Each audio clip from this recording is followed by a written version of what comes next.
Hey guys, welcome back to the Life of Study. As you know that we had already completed our economic subject till the chapter number 4, right?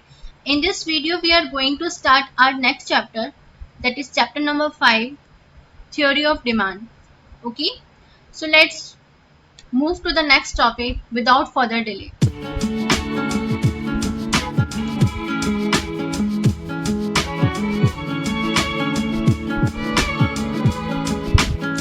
Hello everyone. This is your chapter number 5, that is Theory of Demand, right? So the name of this chapter is Theory of Demand. So what is the meaning of demand?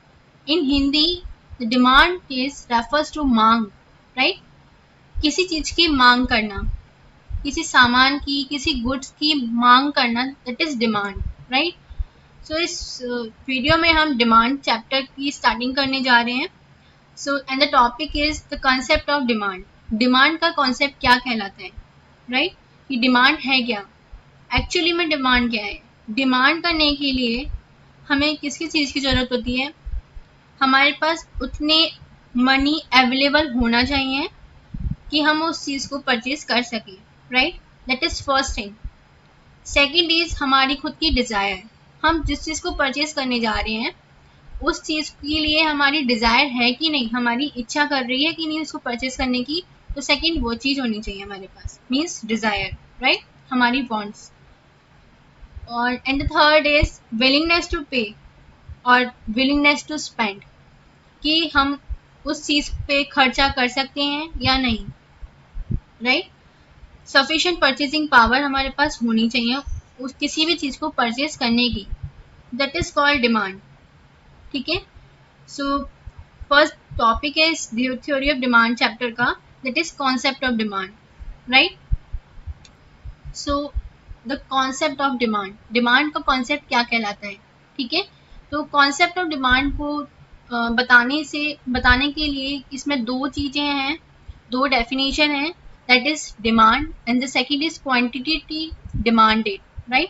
तो हम पहले बात करते हैं demand क्या होता है. Means मांग. इन हिंदी मांग क्या होता है, right? It refers to the different amounts of the commodity means goods with desire to have the various commodity by willingness to pay and ability to purchase that commodity at different prices at a point of time. Guys एक चीज़ मैं आपसे बोलना चाहूँगी कि definition पे आप इतना focus मत करिएगा. ये तो लैंग्वेज है, आप अपनी लैंग्वेज में इसको लिख सकते हैं और आप जब भी लिख सकते हैं जब आपको इस कॉन्सेप्ट को क्लियर हो जाएगा आपको, राइट? तो यही नहीं कि आप ये जो मैंने लिखा है वही चीज़ आप टिप के लिख दें. ओके, तो अपनी लैंग्वेज में भी आप अपनी इस डेफिनेशन को बना सकते हैं. तो बात करते हैं डिमांड क्या होता है. डिमांड जो है, हम मार्केट में निकले हैं तो हम डिमांड करने ही निकले. किस चीज़ की? गुड्स की. मीन्स हम उस गुड्स को परचेज करने के लिए निकले हैं, राइट?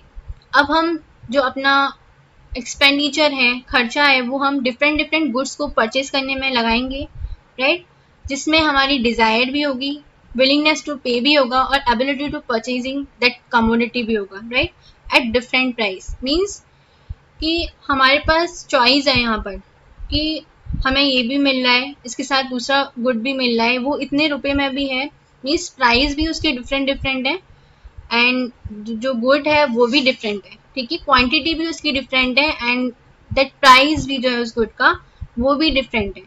सो डिमांड क्या कहलाती है कि जब भी हम कोई भी चीज़ different amounts of community means different commodity goods को हम परचेज करते हैं, डिफरेंट गुड्स को परचेज करते हैं जिसमें हमारी डिज़ायर भी होती है उस परचेज करने की. उस गुड्स को हमारे पास उस चीज़ को मतलब परचेज करने के लिए पैसे भी होते हैं, राइट? In simple language. और हमारी मीन्स एबिलिटी भी होती है कि हाँ हम उस चीज़ को परचेज कर सकते हैं, उस गुड्स को हम परचेज कर सकते हैं, इतने हम एबल हैं उस चीज़ को परचेज करने के लिए, right? At different prices at a point of time का मतलब है कि उसी समय पर डिफरेंट प्राइस में उस चीज़ को परचेज करना, that is called demand, right? So demand, what is demand? It refers to the different amounts of commodity with desire to have the various commodity by willingness to pay means हमारे पास हम अपनी इच्छा से उस चीज़ को purchase कर रहे हैं, उस चीज़ पर हम पे कर रहे हैं, right? And ability to purchase that commodity at different prices at a point of time. Demand को समझने के लिए हम एक छोटा सा एग्जाम्पल लिया है मैंने, राइट। सो आज हमारा वही वाला एग्जाम्पल है, राइट, ओल्ड एग्जाम्पल, हमारा favourite example, that is marigold biscuit, right. अब मैरीगोल्ड की जो क्वांटिटी है, मीन्स मैरीगोल्ड जो बिस्किट है वो मार्केट में हमें डिफरेंट डिफरेंट क्वांटिटी पे भी मिलता है और डिफरेंट डिफरेंट प्राइजेस भी होते हैं उसकी, राइट। बोल सकते हैं हम वो मार्केट में 5 रुपीज़ का भी मिलता है, 10 का भी मिल रहा है, एंड इवन 20 का भी मिलता है, एंड सो ऑन, राइट। उससे ज़्यादा भी मिलता होगा।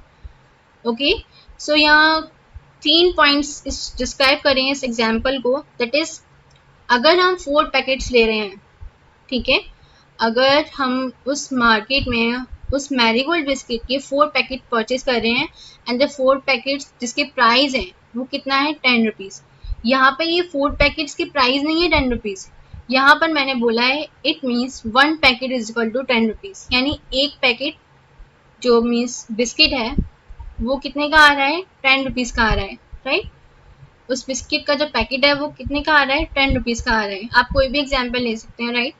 सो तो 1 packet is equal to 10 rupees. Second वाला देखिए आप पॉइंट, यहाँ पर 10 पैकेट्स 5 रुपीज़ में मिल रहे हैं, it means 1 packet is equal to 5 rupees, की एक पैकेट, एक बिस्किट का जो पैकेट है वो कितने का है, पड़ रहा है हमारे पास 5 रुपीज़ का, यानी हमारे पास अभी चॉइस है, एक चॉइस खड़ी हो गई, राइट। इकोनॉमिक्स में दैट इज मोस्ट इम्पॉर्टेंट, कि चॉइस खड़ी हो गई हमारे पास कि हम 10 रुपीज़ का भी परचेज कर सकते हैं एंड 5 रुपीज़ का भी परचेज कर सकते हैं, राइट। इसी तरीके से थर्ड पॉइंट भी यही बोल रहा है कि जो 2 पैकेट्स अगर हम परचेज करते हैं मार्केट में, लेकिन वो 2 पैकेट्स हमने कितने रुपए में खरीदे हैं, 20 रुपीज़ में, मीन्स 20-20 का पैकेट आया है ये, सॉरी नॉट 20-20, 20-20 बिस्किट भी होता है, राइट। सो यहाँ पे हम मैरीगोल्ड की बात कर रहे हैं। 20-20 का मतलब यहाँ आया है कि 20 रुपीज़ का एक बिस्किट, एक पैकेट आया है बिस्किट का, और 20 रुपीज़ का दूसरा पैकेट आया है, इट मीन्स 40 रुपीज़ हम इसमें इस चीज़ को परचेज करने में लगा रहे हैं, इस 2 पैकेट्स को परचेज करने में, right. So 1 packet is equal to 20 rupees, इसका मीन्स ये है। तो यहाँ पर हमारे पास क्या हुआ, चॉइस एक खड़ी हो गई कि हम 10 रुपीज़ का भी परचेज कर सकते हैं मैरीगोल्ड का बिस्किट, 5 रुपीज़ का भी परचेज कर सकते हैं, एंड 20 का भी परचेज कर सकते हैं, राइट। तो डिमांड क्या कहलाती है कि हम डिफरेंट क्वांटिटी को, यानी कि डिफरेंट क्वांटिटी का मतलब आ गया डिफरेंट बिस्किट को, डिफरेंट क्वांटिटी ऑफ बिस्किट को हम, मीन्स डिफरेंट क्वांटिटी यहाँ पे कैसे आ रहा है कि हम 4 पैकेट भी परचेज कर सकते हैं, 10 भी, 2 पैकेट भी, तो हमारे पास डिफरेंट हो गया ना, कि हम यूनिट हमारे पास डिफरेंट है, कि 4 पैकेट्स भी है, 4 यूनिट भी है, 10 यूनिट भी है, एंड 2 पैकेट्स भी है। लेकिन हम कैसे परचेज कर रहे हैं कि हम 10 रुपीज़ में तो 4 पैकेट ले रहे हैं, 5 रुपीज़ में 10 पैकेट ले रहे हैं, और 20 रुपीज़ में 2 पैकेट ले रहे हैं, ठीक है। सो दैट इज कॉल्ड डिमांड, कि हम अपनी डिमांड को क्या कर रहे हैं, हमारे पास डिज़ायर भी है उसको परचेज करने की, हमारे पास पैसे भी हैं इतने कि हम हाँ इतने रुपए में इतने इतने पैकेट हम इतने रुपए में मतलब परचेज कर सकते हैं, right. So that is called demand. I hope you understood well.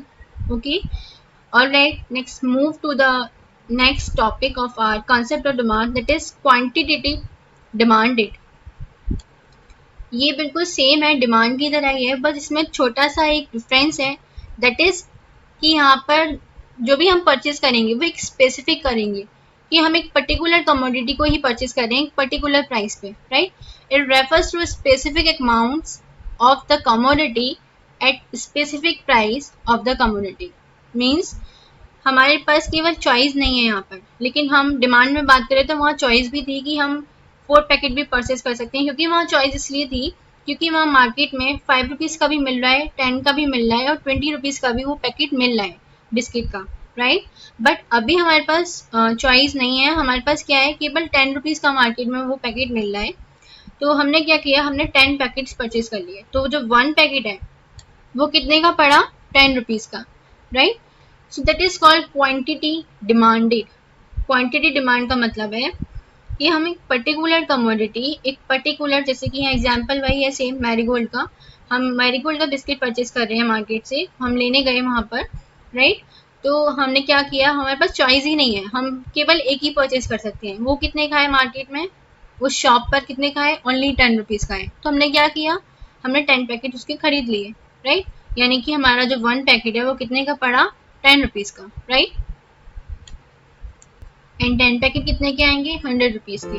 Okay, सो ये छोटा सा टॉपिक था, छोटी सी वीडियो है ये वाली, सो बिकॉज ये इसलिए बनानी पड़ी क्योंकि theory of demand chapter number 5 start करना था, राइट। तो ये छोटा सा एक इंट्रोडक्शन दिया है आपको इस नेक्स्ट वीडियो में, जिससे कि आपको क्लियर हो जाए, राइट, कि थ्योरी ऑफ डिमांड का कॉन्सेप्ट क्या होता है। So in the next video we will cover the next topic of our economics, that is demand schedule, right? So guys, thank you so much for watching this. If you like this concept, so please subscribe my channel and press the bell icon also, by which you will get all the notification of my uploading video, right? Thank you so much guys for watching this.